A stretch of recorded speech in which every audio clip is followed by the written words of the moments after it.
Editora Árbol de la Vida presenta Alimento Diario.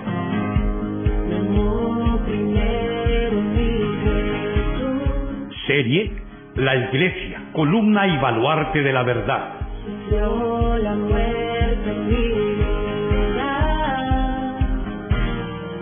Título: Columna y base de la verdad. Título de la semana: La oración de la Iglesia. Jueves: ante todo, oración. Leer con oración. Exhorto ante todo a que se hagan peticiones, oraciones, intercesiones y acciones de gracias por todos los hombres. 1 Timoteo 2:1. Una vida de la Iglesia adecuada requiere de una vida de oración, y el liderazgo de la Iglesia debe tomar la delantera en este asunto. La oración sobre la cual hablamos es una oración diferente.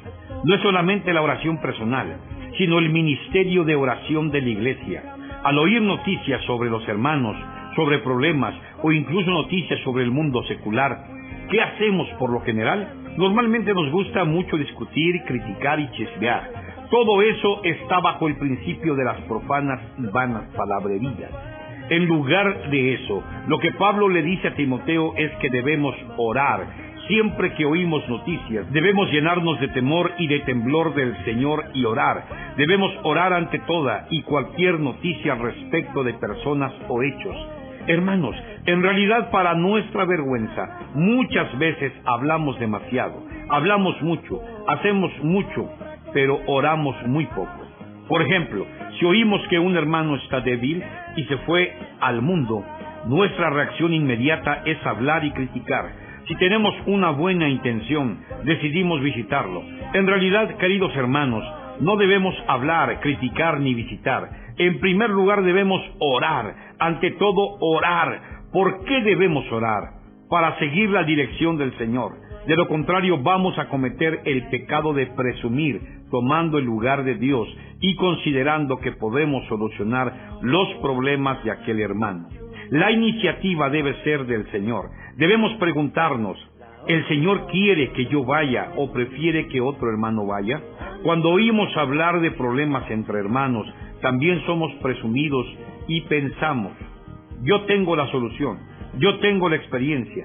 En el pasado solucioné un problema igual a este. Yo sé cómo solucionar el problema. No, primeramente vamos a orar. Cuando cuidan de la Iglesia, lo primero que los líderes deben hacer es orar.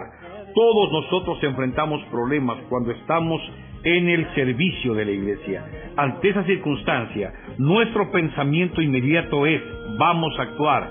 No, vamos a orar. Aunque tengamos que actuar de modo urgente, mientras actuamos, oramos.